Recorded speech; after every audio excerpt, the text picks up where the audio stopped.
खासतौर पे जो बिगिनर्स हैं, जो 2024, 25 या 26 में चाहते हैं कि यूपीएससी या यूपीपीसीएस का एग्जाम देंगे, तो बार बार एक प्रश्न लेके दुविधा में रहते हैं कि सर क्या कोचिंग बहुत जरूरी है। अभी मैंने रिसेंट एक कमेंट पढ़ा कि सर मैं बहुत गरीब हूं और मैं गांव क्षेत्र में रहता हूं प्रॉपर, तो सर मेरे पास कोचिंग के लिए पैसा नहीं है, तो क्या कभी मैं आईएएस पीसीएस बन सकता हूं। ऐसे ऐसे प्रश्न भी बहुत सारे आते हैं, तो मुझे लगा इसका एक बार आंसर देता हूं, प्रॉपर डिटेल में देता हूं। तो देखिए, कोचिंग के बारे में अगर मैं सीधे सीधे एक बात बताऊं, पहला कंक्लूजन ही दूं कि 2-2.5 लाख रुपए कोचिंग में खर्च करने की एकदम जरूरत नहीं है, सीधे सीधे। ठीक है, मैं एक बात आपसे क्लियर बताता हूं, अगर आप देखेंगे प्रॉपर, अगर टॉपर्स को भी देखेंगे तो आप सुनेंगे टॉपर जो सेलेक्ट हो रहे हैं वो एक बार भी नहीं बोलते कि मैंने इस कोचिंग में पढ़ा है। सारे टॉपर्स ये कहते हैं सेल्फ स्टडीज पढ़ा है। आप कहोगे सर टॉपर झूठ बोलते हैं, हो सकता है झूठ बोलते हो। क्यों? क्योंकि वो मानते नहीं है कि कोचिंग की उनकी सफलता में बहुत ज्यादा योगदान रहा है। 2-4 टॉपर्स को छोड़ दीजिए तो जनरली टॉपर्स नहीं मानते। क्यों? आप एक बात समझिएगा, क्या होता है खास तौर पे, एक रियल पिक्चर एकदम बता रहा हूं। मैंने एकदम यही बात कोशिश की है कि एकदम बायस्ड नहीं रहूंगा, ना अपने कोचिंग के प्रति ना किसी और कोचिंग के प्रति। बिना बायसनेस के साथ मैं आपसे ये जो बातें शेयर कर रहा हूं वो कोशिश कर रहा हूं शेयर करने की। तो आप देखेंगे जो टॉपर्स होते हैं खास तौर पे, ठीक है, मेनली पहली बात तो वो जो रिजल्ट छापे जाते हैं वो मॉक इंटरव्यू के बेसिस पे छापे जाते हैं। जैसे फॉर एग्जांपल, जैसे मैंने खुद ने जब 2020 और 2019 का यूपीएससी का इंटरव्यू दिया था, तो मॉक इंटरव्यू में ही साइन हो जाता है कि आपका रिजल्ट हम छापेंगे, है ना, क्योंकि आप ये कोर्स ज्वाइन कर रहे हैं मॉक इंटरव्यू वाला, ठीक है, और इस पर आप कोई क्वेश्चन नहीं उठा पाएंगे। वहां पे पूरा साइन लगवा लिया जाता है, पूछ लिया जाता है, इवन वीडियो रिकॉर्डिंग भी करवा ली जाती है कि आपने ये कोचिंग में पढ़ा है। तो ऑब्वियस सी बात है, वहां पे आप बोलते ही हो मजबूरन कि हाँ हमने पढ़ा है, बहुत हेल्प मिली, मॉक इंटरव्यू में एकदम सारी चीजें समझ में आई। ये सब आप वहां पे बोलते हो, पहली बात। दूसरी बात ये होती है, आप देखोगे अगर मान लो कोई टॉपर है, जैसे आज भी मैं बहुत सारे वीडियोस देख रहा था तो नीचे कमेंट किया गया था कि यार ये टॉपर इस कोचिंग में 2016 में पढ़ा था, 2017 में पढ़ा था। यही बात रियल है। जब आप कोचिंग ज्वाइन कर लेते हैं तो क्या होता है, आपकी जो सफलता है वो 3-4 साल डिले हो जाती है आराम से। ठीक है, ये समझिएगा इस बात को। क्या होता है कि आप कोचिंग तो जोश जोश में ज्वाइन कर लेते हैं, जब कोचिंग में जाते हैं तो आपको पता चलता है कि आपका जो सिलेबस है वो खत्म होगा 3 साल में, 2 साल में। जो हिंदी मीडियम की सबसे फेमस कोचिंग है, ठीक है, वो 2 साल में सिलेबस कंप्लीट कराती है। तो यानी 2 साल तक तो आप एग्जाम ही नहीं दे पाएंगे। अब बात ये होती है कि जो व्यक्ति, जो टॉपर 2017 में पढ़ रहा था, इवन आपने यूपीएससी का हिंदी मीडियम का रिजल्ट भी देखा होगा अगर, ठीक है, तो जो टॉपर है लगातार हिंदी मीडियम के जो टॉपर्स थे, एक कोचिंग से नाम जुड़ा जाता है, प्रॉपर है, मैं उससे मना भी नहीं कर रहा हूं, ना मैं कुछ बोल रहा हूं। मैंने कहा पहले ही कि मैं बायसनेस नहीं दिखाऊंगा। लेकिन अगर आप रियल पिक्चर थोड़ा सोचें, कोचिंग में कब पढ़ते थे? 15-16 में। टॉपर कब बने? 22 में। कोचिंग ने योगदान दिया उनकी सफलता में कि उनकी सफलता को डिले किया? मुझे नहीं ये बात समझ में आई। ठीक है, मुझे ये बात समझ में नहीं आई, तो अब ये तो टॉपर्स ही बताएंगे। नो डाउट है कि कुछ चीजें बहुत जरूरी होती हैं। जैसे अगर आप यूपीएससी का अटेम्प्ट दे रहे हो तो आपके लिए ऑप्शनल बहुत ज्यादा जरूरी है, और ऑप्शनल का लेवल पोस्ट ग्रेजुएशन लेवल का होता है। तो वो नो डाउट कि आप बहुत कठिनाई फेस करते हो खुद से चीजों को उठा के, खुद से पढ़ने में, और एकदम जीरो से स्टार्ट करने में। तो वहां पे निश्चित ही आप सोचते हो कि यार एक कोचिंग मिल जाए मुझे तो मैं डायरेक्ट क्लासेस कर लूं तो मेरा काम हो जाएगा, नो डाउट। लेकिन मैं अगर बात करूं जीएस का, तो जीएस तो सामान्यतः आपकी सफलता डिले करता है। अगर आप कोई कोचिंग ज्वाइन करते हैं, लंबे समय आपको एग्जाम प्रोसेस से ही बाहर कर देता है। ठीक है, तो टॉपर्स का भी आप देखेंगे, तो टॉपर्स भी जब देते हैं ना, जब सेलेक्ट हो जाते हैं तो उनको लगता है यार मैंने कोचिंग ज्वाइन की थी 2016-17 में, अब क्यों बताऊं।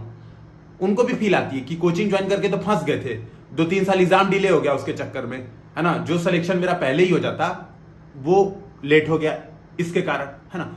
इस वजह से टॉपर्स भी नहीं बोलते हैं कि यार कोचिंग करना चाहिए।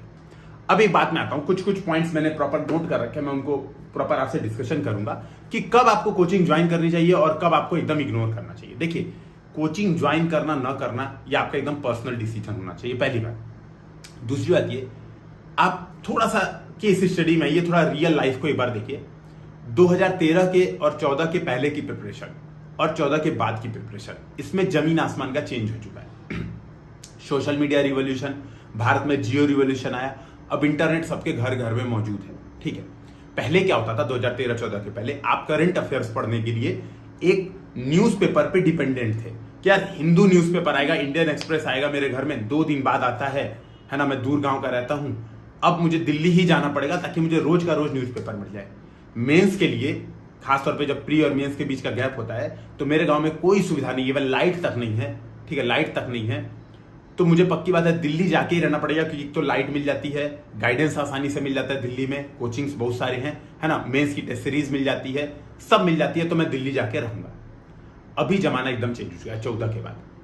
पूरा आपको कनेक्टिविटी मिलती है इंटरनेट की ढंग से, है ना, आप घर पे रख के आपको ढेरों गाइडेंस, हर टॉपर्स अपना गाइडेंस का आजकल चैनल बना के रखा है प्रॉपर, आपको ढेरों गाइडेंस अवेलेबल है, ठीक है, आपको पता रहता है कि आपको क्या पढ़ना है क्या नहीं पढ़ना है। हाँ, उसमें आप थोड़ा 20 घंटे का समय दीजिए, स्टार्टिंग कर रहे हैं तो 20-25 घंटे का समय दीजिए। अब आपको मेंस के लिए, खासतौर पे प्री के बाद भी मेंस के लिए दिल्ली जाने की जरूरत खत्म हो गई है। घर पे बैठ के ऑनलाइन टेस्ट दीजिए, फोटो खींचिए और अपलोड कर दीजिए। मैं अपनी कोचिंग का बिल्कुल प्रचार नहीं कर रहा हूं कि हम लोग करते हैं, मैं खुद बता रहा हूं कि मैंने स्टार्ट किया था तैयारी, मैं IIT रुड़की में था 2017-18 में, ठीक है। तो जब 17 में मैंने पहली बार मैंने सोचा कि आंसर राइटिंग करूंगा, तो मैंने विजन की टेस्ट सीरीज ज्वाइन की। वहीं पर मैंने क्या किया, वहीं पे लिखा, वहीं पे फोटो खींचा। विजन वाले इस मामले में इनोवेटिव थे, उस समय किसी और कोचिंग का ऑनलाइन टेस्ट सीरीज नहीं चलती थी। ये जो दृष्टि है और जो अदर कोचिंग है, ये लोग तो 2020 में इनकी ढंग से नहीं थी।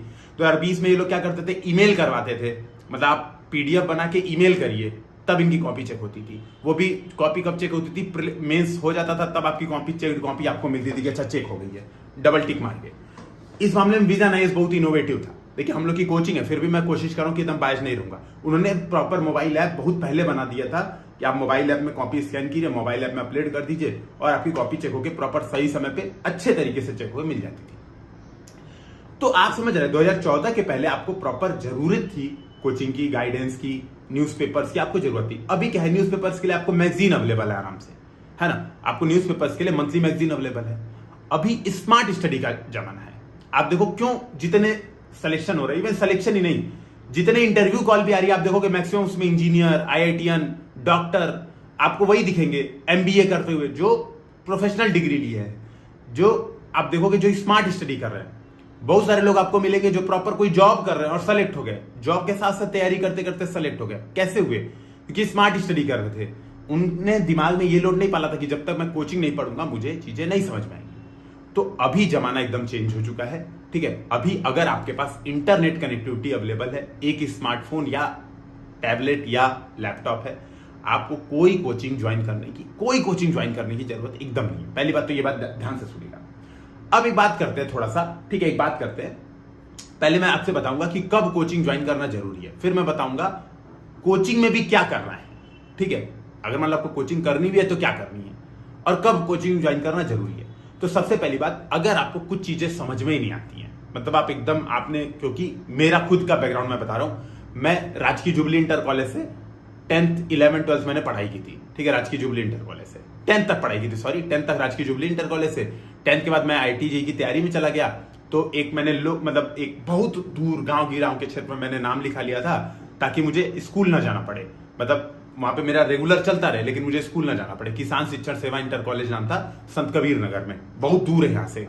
तो वहां पे क्या होता था कि पूरे साल पानी लगी रहती थी, तो कभी स्कूल खुलता नहीं था, तो जाने की जरूरत नहीं पड़ती थी, हमेशा स्कूल बंद ही रहता था वो। मैंने वहां पे नाम लिखाया था। तो आप इस बात को समझिएगा। तो क्या होता है ना, मतलब मैं ये क्यों बता रहा हूं, आपको लगेगा सर ये क्यों फालतू की चीज बता रहा हूं। मतलब ये कि मैं सरकारी स्कूल में पढ़ा था, तो सिंपल सी बात है, वहां पे कभी पढ़ाई सही से होती नहीं थी। तो जब मैं UPSC की तैयारी में आया, क्योंकि मैंने फिर कोचिंग की IIT JEE की और मेरा IIT में सिलेक्शन हो गया, ठीक है, मेरा IIT में सिलेक्शन हो गया। अच्छा, उस सिलेक्शन की भी अलग स्टोरी है, कोचिंग से सिलेक्शन उसमें भी नहीं हुआ। जब कोचिंग छोड़ के खुद से सेल्फ स्टडी की, तब उस साल सिलेक्शन हुआ। जिस साल कोचिंग से पढ़ाई थी उस साल सिलेक्शन ही नहीं हुआ था, वो मैं बाद में कभी डिस्कशन करूंगा। जो रियल बात है वो ये है कि जब मैंने UPSC का सोचा कि मुझे सिविल सर्विसेज का एग्जाम देना है, तब मैंने क्या किया, पहले NCERT पढ़ना शुरू किया। अपने बड़े भैया से पूछा कि भाई कैसे तैयारी करनी है, तो बोले NCERT पढ़ना है। NCERT पढ़ना स्टार्ट किया, तो मुझे एकदम समझ में नहीं आती थी। क्यों? मैंने कभी पढ़ी नहीं थी NCERT चीजें, बेसिक चीजें कभी पढ़ी नहीं थी। तो अब यहां पर एक गैप क्रिएट होता है। एक वो बच्चा जिसको NCERT समझ में आती है, जो प्रॉपर 6 से 12 तक स्कूलिंग किया है, ठीक ठाक स्कूल में गया, जहां पे क्लासेस में पढ़ाई होती थी, उनको सोशियोलॉजी, हिस्ट्री, ज्योग्राफी, ये चीजें क्लास में डिस्कशन की जाती थी। और एक बच्चा जो मेरी तरह गांव के कॉलेज में पढ़ा था, कभी उसने NCERT देखी नहीं थी। तो भाई सीधी बात है, जो गांव वाले पढ़ा था उसको एक जरूरत है कि उसको अप्रोच बताए, क्या पढ़ना है, कैसे पढ़ना है, चीजें समझ बताए। लेकिन जिसने 6 से 12 तक सही से पढ़ाई की, उसको जरूरत ही नहीं है, उसको चीजें समझ में आ रही होंगी, उसने प्रॉपर चीजें पढ़ी हैं, तो उसको कोचिंग की एकदम जरूरत नहीं है। अब जिसको जरूरत भी तो उसको क्या जरूरत है, सीधे 2 लाख रुपए देके जीएस का कोर्स खरीद ले? नहीं, ठीक है, 2 लाख रुपए देके जाएं, दिल्ली पहुंच जाएं, जीएस का कोर्स खरीद लें और भीड़ में खो जाएं, एकदम इस बात की जरूरत नहीं है। सीधे जरूरत इस बात की कि एनसीईआरटी समझ में आए, ऐसी कोशिश करें जैसे मन करे तैसे। बहुत सारे यूट्यूब पे फ्री वीडियोस है, बहुत सारे चैनलों ने फ्री एनसीईआरटी के वीडियो बना रखे हैं, उसको देखें, है ना। हम लोग ने प्रॉपर गाइडेंस दे रखा है एनसीईआरटी में, कैसे पढ़ना है, क्या पढ़ना है, किस तरीके से पढ़ना है, कैसे समझ में आएगी, क्या करना है। प्रॉपर कम से कम 50 वीडियो एनसीईआरटी पे बना रखे हैं, उसको देख सकते हैं और आप ये पढ़िए सबसे पहले, ठीक है, इस बात को समझिए। तो कोचिंग की जरूरत यहां भी नहीं है, ठीक है, तो यहां भी नहीं है। लेकिन अगर मान लो आपको ये भी नहीं समझ में आ रही, अब मान लो आपको ये जो गाइडेंस वीडियो अवेलेबल है या जो यूट्यूब पे वीडियो अवेलेबल है उस पे देखने के बाद भी आपको नहीं समझ में आ रहा है, तब सीधी बात है आपकी जरूरत है कि आपको एक कोचिंग ज्वाइन करनी पड़ेगी जो आपको जीएस समझाए। अब ये आपकी जरूरत है। अच्छा, अब इसमें सर अभी ये लास्ट वाला बात करेंगे, कौन सी कोचिंग ज्वाइन करें, इस पे लास्ट में बात करेंगे, अभी बात समझिएगा। अच्छा, पहला पॉइंट ये हो गया कि जब आपको कुछ नहीं समझ में आता तब आप ज्वाइन कर सकते हैं कोचिंग, ठीक है। जिनको समझ में आता है एकदम जरूरत एकदम नहीं है, ठीक है। अब दूसरा है, जिनको कुछ नहीं समझ में आता है वो भी तब ज्वाइन करेंगे जब उनको 3-4 साल बाद के एग्जाम देना है। जैसे मैं अभी, मुझसे कोई बोलता है ना कि सर मुझे 2026 में एग्जाम देना है, मैं कैसे तैयारी करूं, तो मैं बोलता हूं कि कोचिंग कर लो। बोलते सर दृष्टि से कर लो, मैं कहता हूं बिल्कुल कर लो, कोई लोड नहीं है। पैसा है, अगर पिताजी के पास भरपूर पैसा है तो क्या समस्या है, आराम से पैसा खर्चा करो यार, है ना, तभी तुम्हारी अर्थव्यवस्था चलेगी।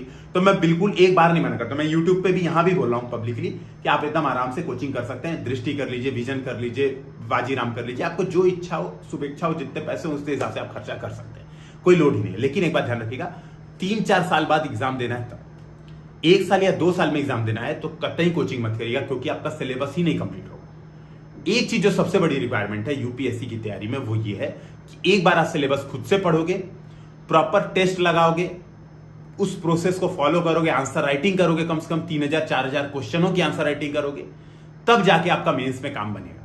उसके लिए समय लगता है भाई, 3000 क्वेश्चन सीखने के लिए अगर 10 मिनट पर क्वेश्चन मान लीजिए तो लगभग 30,000 मिनट आपके लगेंगे, ठीक है। अगर दिन में आप मान लीजिए 2 घंटा यानी 120 मिनट अगर आप आंसर राइटिंग करते हो, तब भी लगभग 300 दिन मान के चलिए कि आपको लग जाएंगे, आपको आंसर राइटिंग के प्रोसेस को कंप्लीट करने में। 2 घंटा कभी आप जन्म में नहीं करोगे, ठीक है, 2 घंटा आप कभी जन्म में नहीं करोगे, यानी 10 क्वेश्चन आप कभी डेली प्रैक्टिस करोगे नहीं जब तक आपका मेंस बगल में नहीं रहेगा। तो 3000 क्वेश्चन का लगभग हिसाब किताब है कि आपको आंसर राइटिंग करनी पड़ेगी ऑप्शनल जीएस मिला के, तो आपका काम इसमें बनेगा। तो सीधी बात है, आपने प्रॉपर इस बात को आइडिया ले लिया होगा कि यार इतने दिन तो मुझे चाहिए ही चाहिए आंसर राइटिंग के लिए, प्रीलिम्स के लिए समय देना है, टेस्ट सीरीज लगानी है।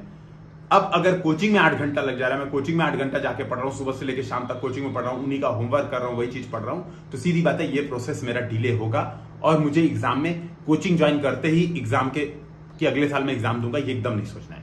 जब कोचिंग का सिलेबस कंप्लीट हो जाए उसके 1 साल बाद आपको एग्जाम देना है। तो अगर आपका 4-5 साल समय है तब कोचिंग आप ज्वाइन कर सकते हैं, जो आपको इच्छा है वो कर लीजिएगा, ठीक। इसके बाद जो तीसरी बात है वो ये है, कोचिंग आप तब ज्वाइन कर सकते हैं जब आपके पास कोई सपोर्ट सिस्टम हो, कोई सपोर्ट सिस्टम, कोई आपको गाइडेंस देने वाला नहीं है। इवन अगर आपके पास एक ऐसा व्यक्ति है जिसने कभी प्री निकाला हो, जिसको आइडिया हो कि सिलेबस ऐसा है, ठीक है, प्री ऐसे ऐसे करते हैं तो ऐसे निकल जाता है, उससे आपकी कभी कभार बातचीत हो जाती है। आपका एक पीयर ग्रुप है, डिस्कशन ग्रुप है, ठीक है, टेलीग्राम टाइप का, आजकल टेलीग्राम व्हाट्सएप पे डिस्कशन ग्रुप है, जहां पे आप अपने पीयर्स से बात कर सकते हो कि यार मुझे ये चीज नहीं समझ आ रहा है, मुझे ज्योग्राफी का ये कॉन्सेप्ट नहीं समझ आ रहा है, मैं कैसे समझूं, मुझे ये प्रॉब्लम नहीं समझ, मैं कैसे करूं। यूट्यूब पे आप सर्च करने योग्य हो कि सर्च कर लेते हो सीधे सीधे कि मुझे ये चीज नहीं समझ में आ रही है, इसका सोल्यूशन क्या होगा, तो भी आपको कोचिंग की जरूरत नहीं है, क्योंकि मेन आपको चाहिए सपोर्ट सिस्टम, ठीक है। जैसे यूपीएससी हिंदी का एक टेलीग्राम ग्रुप है, फ्री है सारा, है ना, यूपीएससी हिंदी परिवार नाम से। वहां पे किसी कोई प्रॉब्लम होती है तो हम लोग तुरंत रिप्लाई करते हैं कि हाँ देखिए इसको ऐसे ऐसे ऐसे पढ़ लीजिए, इसको ये कर सकते हैं। तो ये बात समझिएगा, तब आपको कोचिंग ज्वाइन करने की जरूरत है जब पास कोई सपोर्ट सिस्टम नहीं। अब मैं बात करता हूं कि क्या ज्वाइन करना बहुत जरूरी है, मतलब क्या ज्वाइन किए बिना आपका काम नहीं चलेगा। तो इसमें सबसे पहला है प्रीलिम्स टेस्ट सीरीज, इसके बिना आपका काम एकदम नहीं चलेगा।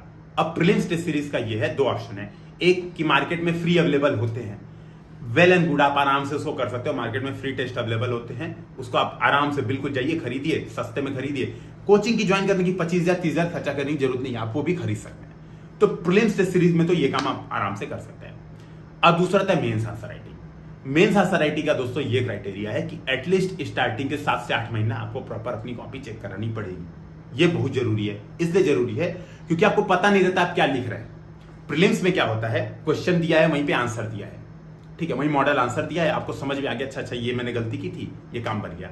ऑब्जेक्टिव क्वेश्चंस हैं, तो अगर आप सही करोगे तो सबको नंबर बराबर मिलेंगे। मान लो आपने पूछा कि आर्टिकल 61 किससे संबंधित है, 4 ऑप्शन दिया है, एक ऑप्शन है महाभियोग, जिसने जिसने महाभियोग टिक किया उसको नंबर मिलेंगे, जिसने महाभियोग के अलावा कोई दूसरा टिक किया उसको 0 मिलेंगे। तो 2 और 0 सीधे इसमें ये मिलता है। सब्जेक्टिव पेपर में क्या होता है, किसी को 10 में से 2 मिलते हैं, किसी को 10 में से 8 मिल जाते हैं। अब 10 में 8 वाला क्या कर रहा है, 10 में 2 वाला क्या कर रहा है, इस बराबरी को लाने के लिए आपको सीधी बात है स्टार्टिंग में आपको पता चलना चाहिए कि आप क्वेश्चन पढ़ के स्ट्रक्चरिंग क्या कर रहे हो। मान लो प्रश्न में पूछा है कि जेम्स वेब टेलीस्कोप के प्रमुख अनुप्रयोग बताते हुए केपलर टेलीस्कोप से ये कैसे अलग है, चर्चा करें। अब आपने क्या किया, पढ़ा जेम्स वेब टेलीस्कोप, और लिखने बैठ गए जेम्स वेब टेलीस्कोप इस समय बनाया गया था, इसमें ये मटेरियल लगा था, पूरा आपने समझा दिया, जेम्स वेब टेलीस्कोप खत्म, और आंसर आपका खत्म, 2 पेज आपने भर दिया। क्वेश्चन पूछा नहीं था, क्वेश्चन कह रहा है उपयोग बताना था, तो क्या क्या उपयोग है ये बताना था क्वेश्चन में। दूसरा क्या बताना था, कैसे केपलर से अलग है, मतलब केपलर में क्या क्या खासियत थी और इसमें क्या क्या खासियत है, कैसे दोनों बाइफरकेट करते हैं।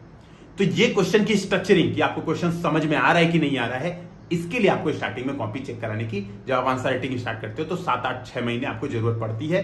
इसके बाद ये भी जरूरत नहीं पड़ती है, क्योंकि उसके बाद आपको बस क्या करना होता है, toppers copy, previous year question, यही देख के आपका काम हो जाता है, ठीक है।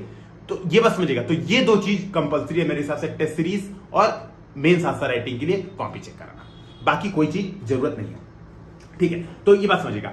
अब एक बात हम करते हैं, एक जो सिंपल सी बात है, अगर आप ग्रामीण बैकग्राउंड के, आपके पास पैसे नहीं है, तो क्यों जबरदस्ती घर खेत द्वार बेच के आपको कहीं कोचिंग जाने की जरूरत है। मतलब मैं सीरियसली बता रहा हूं, हमारे पास ना, हम तो बहुत छोटे लोग हैं,